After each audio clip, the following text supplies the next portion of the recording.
도내 이슈를 분석해 해결 방안까지 모색해보는 시간 헬로 이슈토크의 김세진입니다. 오늘 함께해 주실 두 분 소개합니다. 더불어민주당 마산회원구 지역위원장 하귀남 변호사, 자유한국당 경남도당 홍보위원장 최형두 경남대 초빙 교수 나오셨습니다. 안녕하십니까? 네, 반갑습니다. 네. 자, 먼저 지역의 이슈를 간단히 짚어보는 이슈 짚어보기로 시작하겠습니다. 경남도가 내년 살림살이를 위해 지난해에 이어서 또 한 번 지방채 발행을 예고했습니다.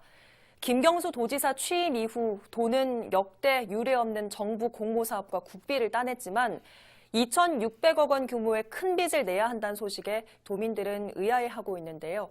오늘 헬로 이슈토크에서 그 자세한 내용 풀어보겠습니다. 자, 제가 알기로는 올해 지방채가 1,000억 원이었습니다. 2,600억이면 규모가 많이 커진 건데 내년도 살림살이를 위해선 그만큼 빚을 내야 한다는 얘기죠? 네, 그렇습니다. 이게 이제 세입은 악화되고 있고 경남 경제가 굉장히 안 좋습니다. 네. 특히 부동산 거래, 지방세 대부분은 부동산 거래에서 상당히 많은 세수가 들어오는데 지금 뭐 마산, 창원을 비롯해서 경남 전체 부동산 사정이 아주 안 좋죠. 네. 거기다가 지금 산업위기 지역, 고용위기 지역이다 보니까 이 세수가 아주 부족합니다. 부족한 반면에 뭐 정부라든가 또 경남도로서는 계획했던 이런 예산 사업이 있기 때문에 그 예산 사업을 이제 뒷받침하기 위한 것인데 네. 이 논란은 이게 적재적소로 과연 정말 정확하게 써야 될 예산인지 이게 지금 현재 빚을 내면은요 그 빚의 부담은 사실 다음 세대로 넘어갑니다. 네. 예, 그래서 외국에서도 지금 특히 정부 같은 경우는 중앙정부의 경우는 국회라든가 전문가들이 해서 예산 규모가 크기도 하지만 굉장히 꼼꼼하게 따져봅니다. 그런데 네. 지방재정의 경우는 통상 지방의회와 또 지방자치단체장이 어떤 특정한 의제에 사로잡혀 가지고 하다 보면은 문제를 일으켰던 곳이 많습니다. 네. 그런데 선진국, 미국, 일본에서도 이것 때문에 지방자치단체가 이런 과도한 빚이 이제 계속 남아가지고 파산한 곳도 있습니다. 네. 디트로이트시도 그랬고 일본의 또 유바리시라는 곳도 그랬는데 지금 당장 경남이 그런 걸 걱정해야 될 상황은 아니지만 왜냐하면은 지난 도지사가 욕먹어가면서 사실은 부채 제로를 만들어 놓은 상황이 있습니다. 그래서 지방 재정의 건전성에서 부채를 좀 이렇게 낼 수 있는 여지가 생긴 셈이지만 이렇게 작년에 1,000억 내고 네. 올해 또 2,600억 내고 이렇게 자꾸 부채를 키워 나가면은 이 부담이 고스란히 도민들에게 돌아오게 될 것이라는 점을 아주 우리가 좀 주의 있게 봐야 될 것 같습니다. 예. 자, 지난 17일에 자유한국당 경남도당은 논평에서 비판의 목소리를 좀 냈습니다. 빚을 낼 정도면 씀씀이를 줄이라. 그런 따끔한 일침이었죠. 네, 그렇습니다. 이건 뭐 도민들 생각도 마찬가지일 겁니다. 도의회에서도 이런 의견이 많을 테고요.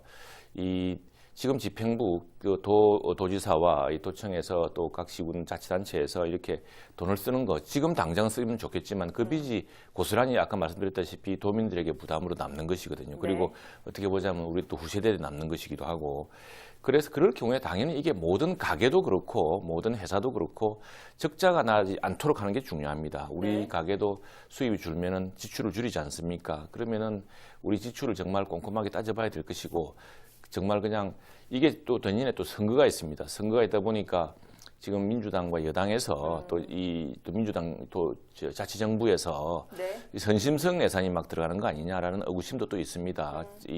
이번에 또 뭐 정부 예산도 엄청나게 슈퍼 예산이라고 하지 않습니까? 그래서 그게 중앙정부에서도 지금 국회에서 꼼꼼히 따져지고 있겠지만은 도의회에서 이 문제를 아주 꼼꼼히 따져야 됩니다. 그래서 도의회가 정말 의회의 기본은 살림을 챙기는 것이거든요. 과다한 지출은 줄이고 불효불급한 것이 없는지 또 경상경비, 불필요한 경상경비는 없는지 이런 것들을 줄이고 또 지금 보면은 근데 이런 겁니다. 중앙정부가 77조나 지난 3년간 일자리 사업을 예산을 썼는데 일자리 효과가 없습니다. 지난 8월 달에 이제 40만 명이라는 이런 일자리 증가가 생겼다는데 알고 보니까 86%가 60세 이상 노인 일자리였습니다. 물론 노인 일자리도 필요하지만 정작 중요한 30대, 40대 허리라든가 또는 20대 청년의 일자리라든가 꿈이라든가 이런 게 중요할 텐데 자, 지금 정부가 쓰고 있는 예산 또 이 정부 축소판인 이 경남도에서 쓰고 있는 예산이 과연 그런 오류를 되풀이하고 있는 것은 아닌지 돈을 막 쓴다고 좋은 일이 아닙니다. 돈을 잘 써야죠. 돈을 아껴 쓰고 꼼꼼히 써야 됩니다. 그런 의미에서 이제 경남도당에서 특히 이제 지방채 발행을 이게 총선을 앞두고 정부와 여당이 선심성 공약을 위한 부당한 지출이 있는 것 아니냐, 이걸 꼼꼼히 따져야 할 것이다라고 이렇게 지적했습니다. 예. 도민 시각에서 볼 때는 대형 국책 사업도 따내고 또 고용 위기 지역으로 지정도 되지 않았습니까? 근데 왜 이렇게 돈이 없느냐 하는 부분인데 어떻게 보십니까? 이게 경남도가 이제 누적되어 오는 이런 여러 문제가 있겠죠. 여러 문제가 있겠고, 특히 이제 경남도 부동산 경기 또 경제 성장률이 전국 평균보다 훨씬 낮습니다. 경남이 지금 이건 뭐 조선산업이라든가 그런 구조적인 문제도 있겠고요. 또 하나의 문제는 이제 그 우리 경남이 발전 산업의 대한민국 발전 산업의 중심입니다. 말하자면 두산중공업과 약 300개 되는 창원 이런 김해까지 이어지는 그 발전 산업 협력업체들, 이런 협력업체들이 있는데 지금 뭔가 이런 것 같습니다. 스마트 산단을 하려고 하는데 스마트 산단이라는 게 되게 기계공업 관련들이 많습니다. 이게 자동화가 돼야 되는 사람들이 많으니까. 그런데 정작 이 스마트 산단에 스마트 공장에 기계를 돌리기 위해서는 수주가 있어야 됩니다.